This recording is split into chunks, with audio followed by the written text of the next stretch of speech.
आज 26 जानेवारी अर्थात भारताचा प्रजासत्ताक दिन 76 वर्षांपूर्वी म्हणजेच 26 जानेवारी 1950ला भारताचं जे काही संविधान आहे हे संविधान लागू झालं आणि संविधान लागू झाल्याच्या नंतर प्रजासत्ताक दिन साजरा केला जाऊ लागला. याच संविधानानं राजकीय नेत्यांना त्यांचे हक्क अधिकार दिले, सर्वसामान्यांना त्यांचे हक्क अधिकार दिले. मात्र असं असताना सुद्धा आजच प्रजासत्ताक दिनाच्या कार्यक्रमामध्ये बोलताना गिरीश महाजनांनी डॉक्टर बाबासाहेब आंबेडकर जे या संविधानाचे निर्माते होते, आधुनिक भारताचे शिल्पकार म्हणून ज्यांच्याकडे पाहिलं जातं, त्याच डॉक्टर बाबासाहेब आंबेडकरांचा उल्लेख सुद्धा टाळला आणि या सगळ्याच्या नंतर मोठा वादंग जो आहे तो सुरू झालेला पाहायला मिळतोय. खरं तर यामध्ये घडलेलं असं होतं की ज्या वेळेस हे भाषण गिरीश महाजन यांनी केलं, या भाषणात त्यांनी आंबेडकरांचं नावही घेतलं नाही आणि या सगळ्यामुळे कुठेतरी त्याच परिसरामध्ये ड्युटीवरती असलेल्या एक ऑफिसर होत्या, माधवी जाधव असं त्यांचं नाव आहे. वनविभागामधल्या त्या ऑफिसर आहेत. मात्र त्यांच्या भावना कुठेतरी दुखावल्या गेल्या. ज्या संविधान निर्मात्यानं हे संविधान दिलं, ज्यांच्यामुळे आज आपण प्रजासत्ताक दिन साजरा करतोय, त्याच डॉक्टर बाबासाहेब आंबेडकरांचं नाव नेमकं का गाळलं असं म्हणत त्यांनी आक्षेप व्यक्त केला आणि त्याच्यानंतर मोठा वाद सुरू झालेला पाहायला मिळतोय. अर्थात या सगळ्या वादावरती गिरीश महाजन यांनी त्यांची दिलगिरी सुद्धा व्यक्त केली. तरी सुद्धा जो काही वाद निर्माण झाला त्यामध्ये या महिलेचं खरंच काही चुकलं का? की गिरीश महाजनांचं काही चुकलं? या सगळ्यावरती आपण बोलणार आहोत. माझ्याबरोबर ज्येष्ठ कायदेतज्ञ ॲडव्होकेट मिलिंद पवार सर आहेत. सर काय सांगाल? एकंदरीत आजचा दिवस प्रजासत्ताक दिन किती महत्त्वाचा आहे भारताच्या दृष्टिकोनातून?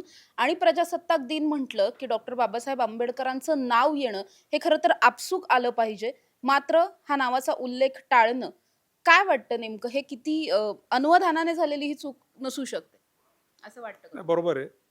ही चूक काही अनावधानाने झालेली नाही. कारण आज गिरीश महाजन एक नाशिक जिल्ह्याचे पालकमंत्री आहेत, कॅबिनेट मिनिस्टर आहेत. तर त्यांना एक प्रोटोकॉल आहे. त्यांची भाषणं त्यांना लिहून दिले जातात. त्यासाठी वेगळा विशिष्ट एक त्यांच्याकडे फोर्स असतो. आज भाषण कुठलं करायचं, काय मुद्दे मांडायचे आहेत. आज आपण पाहिलं असेल ते भाषणसुद्धा ते वाचून दाखवत होते. आणि असं करत असताना की ज्या डॉक्टर बाबासाहेब आंबेडकरांनी संविधान लिहिलं, प्रजासत्ताक दिन म्हणजे आजचा तो आत्मा आहे आणि त्या बाबासाहेबांचं नाव विसरणं म्हणजे हे कुठंतरी एक तर जाणीवपूर्वक केलं की का अशी कधी कधी शंका येते. आणि एवढी मेजर मोठी चूकच होऊ शकत नाही असं एक वकील म्हणून मला वाटतं. कारण आपण पाहिलं की संपूर्ण देश आपला संविधानावर चालतो. आज भाजपविषयी बोललं जातं की हे संविधान संपवायला निघालेत. मध्ये काहीतरी मागच्या निवडणुकांमध्ये काँग्रेसने ते मुद्दा घेतला होता की संविधानच यांना संपवायचं आहे. पण अशा कृती घडल्यानंतर काँग्रेस पक्षाने केलेला आरोप बरोबर होतं की काय, असं एक सामान्य माणसाला वाटतं. संविधानाला हे रिस्पेक्ट देत नाहीत, अशी जनमानसाच्या मनामध्ये भावना बाळगत चाललेली आहे. कारण हे वागतातच तसं. संविधानाचं नाव घ्यायचं, छत्रपती शिवाजी महाराजांचं नाव घ्यायचं, राजकारण करायचं. आज महाजन साहेबांनी दिलगिरी व्यक्त केली, ते चॅनलला दिसलं. पण दिलगिरी व्यक्त करत असताना दोन भगवे साधू, आपला काय साधूंना विरोध नाही, पण साधू त्यांच्या बाजूला बसले होते. आणि मग तुम्ही संविधानाचं नाव घेता आणि संविधानाच्या विरोधात तुम्ही कुठेतरी वक्तव्य करणं, कृती करणं. आज एवढा महत्त्वाचा दिवस आहे की ज्याच्यावर सगळा देश उभा आहे आणि जे संविधान बाबासाहेबांनी दिलं त्यांचं नाव देखील तुम्ही नामोल्लेख करण्याचं टाळता. म्हणजे ही काय किरकोळ चूक नाही आहे आणि जाणीवपूर्वक केली की काय असं एक वकील म्हणून मला वाटतं. या सगळ्या बरोबर सर, जसं आपण आधी म्हटलो की संविधानावरती हा संपूर्ण भारत देश चालतो. असं असताना अजूनही म्हणजे भारताचं संविधान असेल किंवा संविधान निर्माता म्हणून डॉक्टर बाबासाहेब आंबेडकरांनी निभावलेली सगळी भूमिका असेल, याविषयी अनेकांना अजूनही क्लॅरिटी नसते. अनेकांना अजूनही वाटतं, की डॉक्टर बाबासाहेब आंबेडकरांनी काय केलं? किंवा मसुदा समितीमध्ये अनेक लोक होते. मग डॉक्टर बाबासाहेब आंबेडकरांनाच इतकं मोठं श्रेय का दिलं जातं वगैरे असे प्रश्न अनेकांकडून उपस्थित केले जातात. कायदेतज्ञ म्हणून कायदा हा सगळा सुद्धा संविधानातूनच आलेल्या सगळ्या मूल्यांवरती आधारित आहे. त्यामुळे संविधान भारतासाठी किती महत्त्वाचं आहे? संविधान महत्त्वाचं म्हणजे पूर्ण सगळं जे काही चाललंय, जे आपण चार स्तंभ आपण जे म्हणतो लोकशाहीचे, हे लोकशाहीचे स्तंभच ह्या सगळ्या संविधानावर आधारित आहेत. आज आता तुम्ही सांगितलं की बाबासाहेबांनी नेमकं काय केलं किंवा असा आक्षेप घेतला जातो, तर तो चर्चेचा मुद्दा होऊ शकतो. पण जवळपास 2 वर्षाच्या पेक्षा जास्त काळ बाबासाहेबांनी हे संविधान लिहून हे सगळं सार्वभौमत्व जनतेच्या हवाली केलं 26 जानेवारी 1950ला. ज्यावेळेला ब्रिटिश सरकार गेलं आणि तिथून त्यानंतर म्हणजे राजेशाही, नवाबशाही किंवा बाकीच्या काही गोष्टी संस्थानं जे होते ते सगळे खालसा करून जे काही संविधान द्यायचं होतं ते बाबासाहेबांनी दिलं. आजही आपण ते मान्य करतो आणि म्हणून कुणी किती म्हणत असलं, की बाबासाहेबांचं योगदान काय? ती मानण्याची वेळ नाही, ती चर्चाही करू नये. कारण बाबासाहेबांनीच संविधान लिहिलं होतं, हे वेळोवेळी सिद्ध झालेलं आहे. असं सगळं असताना सर ज्या माधवी जाधव यांनी या सगळ्याच्या विरोधात आवाज उठवला, त्यांना पोलिसांनी लगोलगच ताब्यात वगैरे घेतलेली दृश्य सुद्धा आपण पाहिली. त्या असं सुद्धा म्हणत होत्या, की "हवं तर मला सस्पेंड करा, पण मी माझा आक्षेप नोंदवणार. कारण आम्ही सगळेजण इथे बाबासाहेबांमुळे आहोत आणि त्यामुळे तुम्ही माझ्यावर कुठलीही कारवाई करणार असाल, तरी सुद्धा मी बोलणार." असा जो काही त्यांचा आक्रोश होता, या आक्रोशाच्या नंतर त्यांना ताब्यात वगैरे घेतल्याची माहिती कळतीये. त्यांच्यावरती या सगळ्या प्रकरणामुळे कुठल्या पद्धतीची कायदेशीर कारवाई होऊ शकते का? नाही, कायदेशीर कारवाईचा प्रश्नच येत नाही.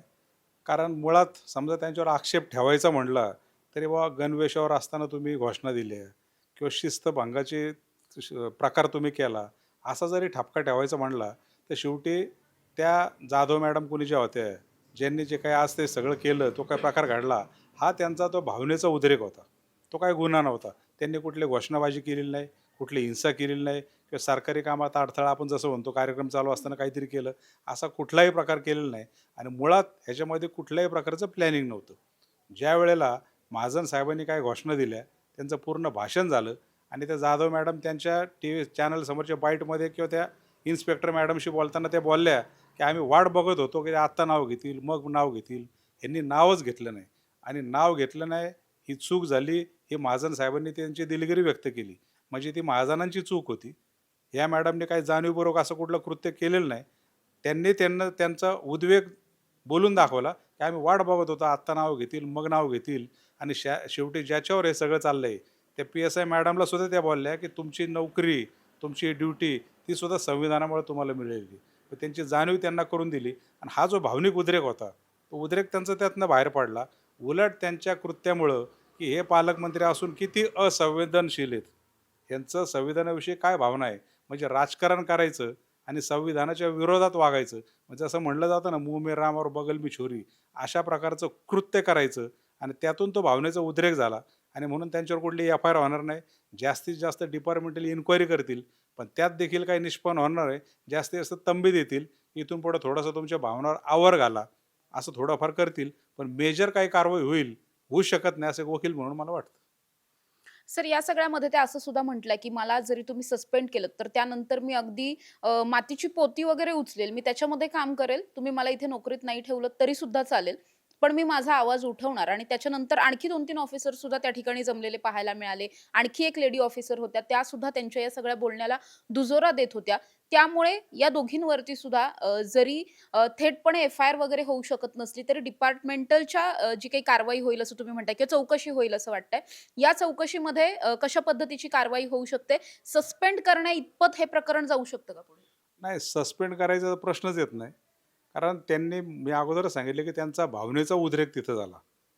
यातून हे निष्पन्न झालं, की भारताच्या संविधानावर आणि बाबासाहेब आंबेडकरांवर किती लोकांची जागरूकता आहे, हे यातनं सिद्ध झालं, की आज ह्या पोलीस कर्मचारी आहेत किंवा वन विभागाच्या कर्मचारी आहेत, प्रोटोकॉलवर आहेत, बंदोबस्तावर आहेत.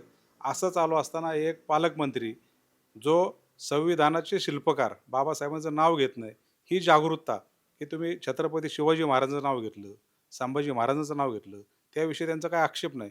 पण ज्याच्यामुळे हे सगळं घडतंय, त्या बाबासाहेबांचं नाव तुम्ही भाषणात घेत नाही. मग यामध्ये किती जागरूकता आहे हे दिसून आली आणि प्रशासन, पालकमंत्र्यासारखा कॅबिनेट मिनिस्टर, जे घटनेचं पद आहे, असे लोक जर भाषणामध्ये शिल्पकारांचं नाव घ्यायचं विसरत असतील आणि ह्यांनी जर आक्षेप घेतला असेल, तर गव्हर्नमेंटचं फेल्युअर किती आहे, हे त्यांच्या कृतीमधून दिसलं. त्यामुळे त्यांच्यावर निलंबनाची किंवा कुठली कारवाई व्हायचं कारण नाही. जास्तीत जास्त एखादं शोकॉज नोटीस काढतील आणि शोकॉज नोटीसमध्ये उत्तर त्यांचं हेच असेल, की माझ्या भावनेचा उद्रेक झाला आणि शेवटी मी जाणीव करून दिली, की ज्यांनी घटना लिहिली त्यांचं नावाचं नामोल्लेख तुम्ही टाळताय किंवा तुम्ही घेत नाही, हे मला कुठेतरी राहवलं. मी बोलले, त्यामध्ये माझी काही चूक नाही. असं एक्सप्लेनेशन त्यांच्याकडनं येऊ शकतं. म्हणून यामध्ये मेजर वेगळी कुठली कारवाई होईल असं तरी मला काही वाटत नाही. धन्यवाद सर तुम्ही दिलेल्या माहितीबद्दल.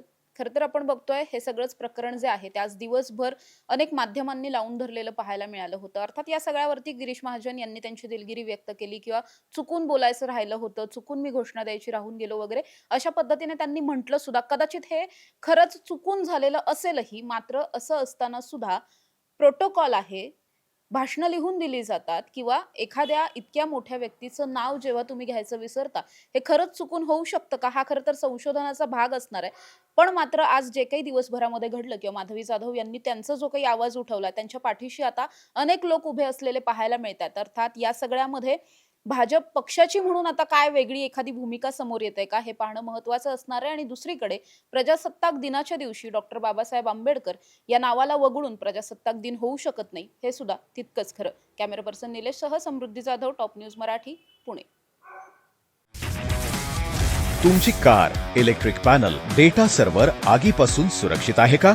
नाही? मग आजच बसवा F protect temperature activated fire suppression device. यामध्ये आहे eco friendly non toxic pressurised liquid, जे आग लागल्यास क्षणार्धात ऍक्टिव्हेट होऊन आगीवरती मिळवते नियंत्रण. बसवण्यास अतिशय सोपे आणि सुटसुटीत. टेकालिपचे एक दर्जेदार उत्पादन एफ प्रोटेक्ट.